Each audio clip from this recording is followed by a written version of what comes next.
Pernahkah kalian mendengar tentang sebuah kutukan yang mengikat para pemimpin negeri ini?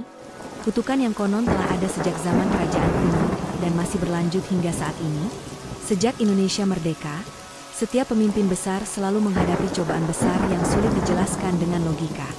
Namun, ada satu kepercayaan yang lebih menyeramkan, bahwa Presiden ke-7 Indonesia adalah pemimpin yang harus membayar harga terbesar dari perjanjian gaib yang dilakukan oleh para leluhur.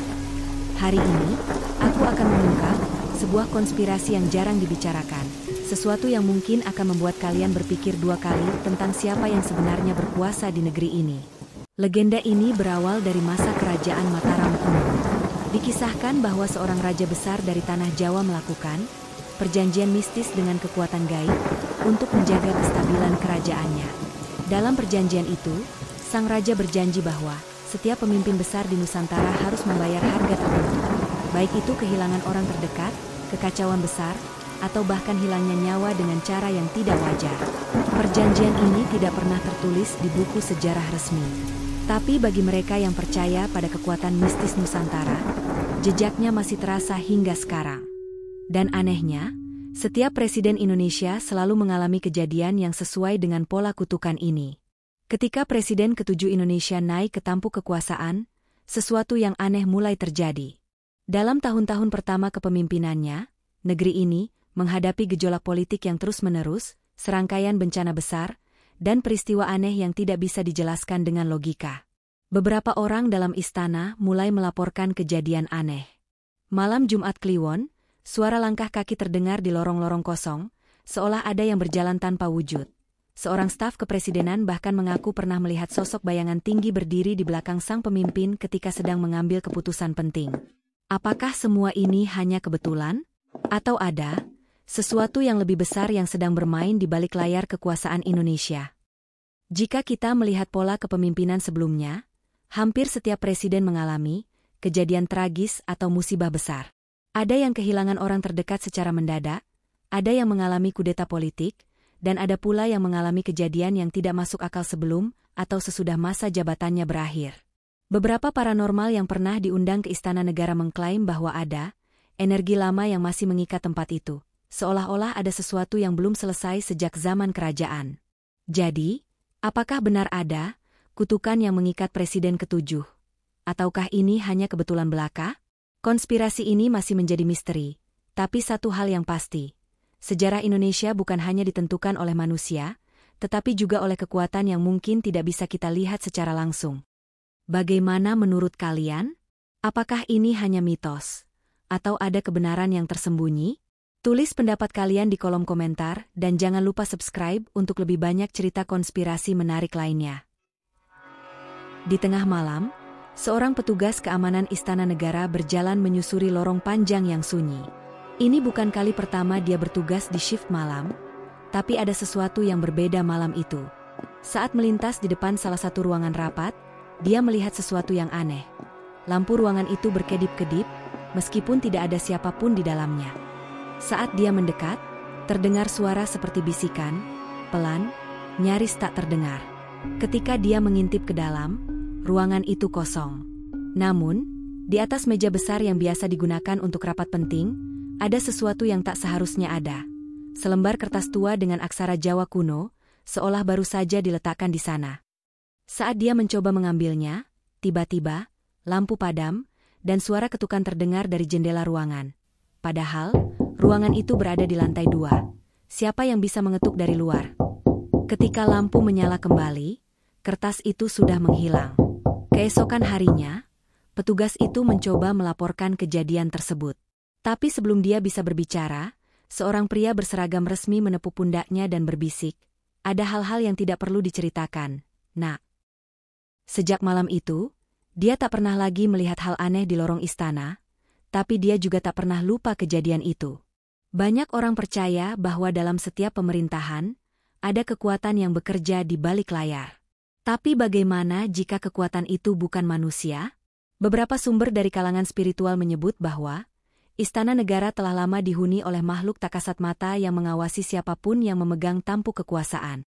Seorang paranormal ternama yang pernah diundang untuk membersihkan energi, di istana bercerita bahwa dia merasakan keberadaan sosok yang bukan dari dunia kita. Ada sosok tinggi, berjubah hitam, berdiri di sudut ruangan rapat utama. Tidak bergerak, tidak berbicara.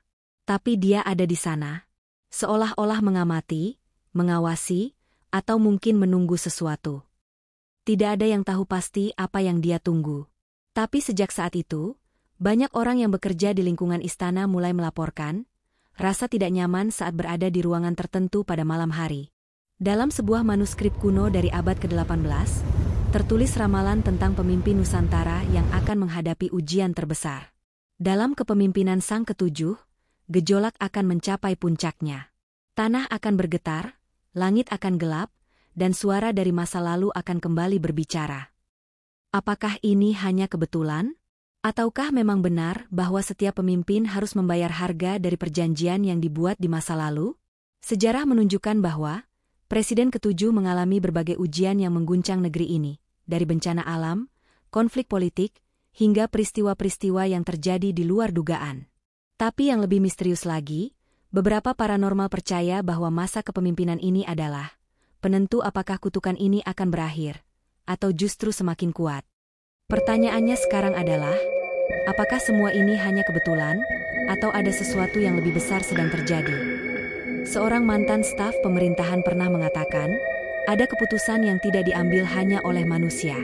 Ada kekuatan yang lebih besar, lebih tua, yang bekerja di balik semua ini.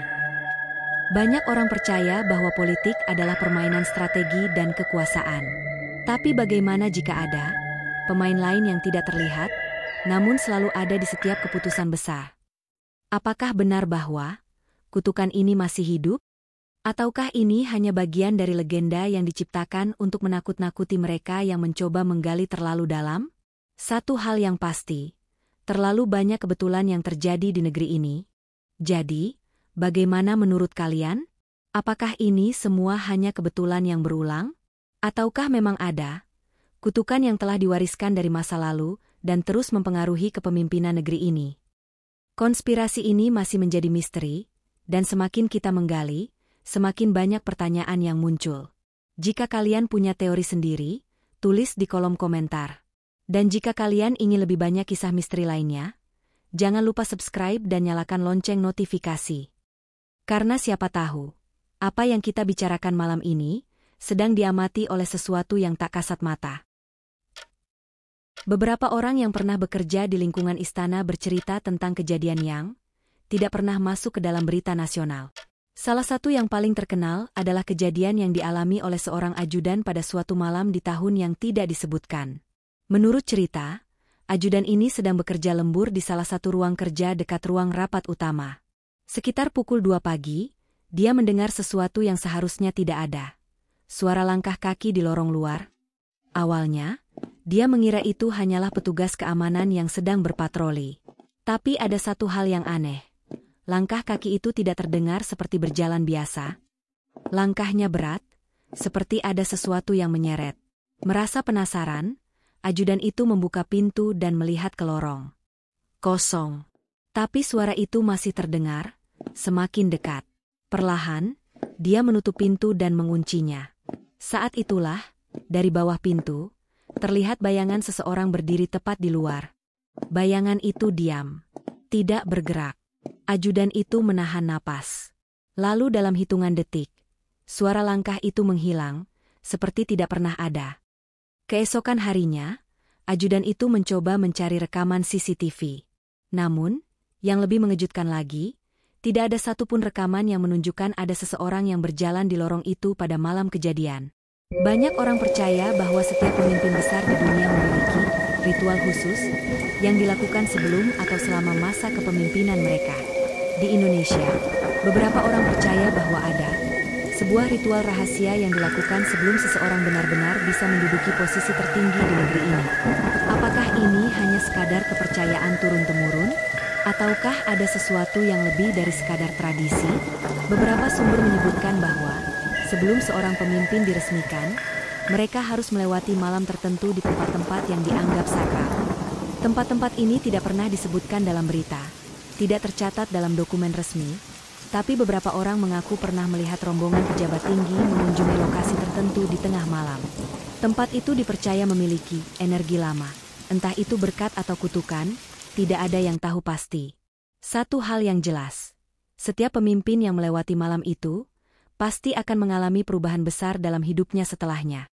Sekarang pertanyaannya adalah, apakah kutukan ini benar-benar masih berlaku? Beberapa orang percaya bahwa ada cara untuk menghentikan kutukan ini. Namun, mereka yang mencoba menggali lebih dalam seringkali menghadapi nasib aneh. Ada yang tiba-tiba menghilang dari publik, ada yang mendadak menarik diri dari dunia politik, dan ada pula yang memilih untuk diam setelah mengetahui sesuatu yang seharusnya tidak diketahui. Seorang paranormal terkenal pernah mengatakan, kutukan ini bukan tentang siapa yang memimpin, tapi tentang warisan energi dari masa lalu yang belum selesai. Jika ingin menghentikannya, harus ada seseorang yang berani menutup pintu yang telah dibuka sejak ratusan tahun lalu. Tapi, siapa yang cukup kuat untuk melakukannya? Dan apakah pintu itu memang benar-benar ada? Apakah semua ini hanya mitos? Ataukah memang ada sesuatu yang bekerja di balik layar pemerintahan?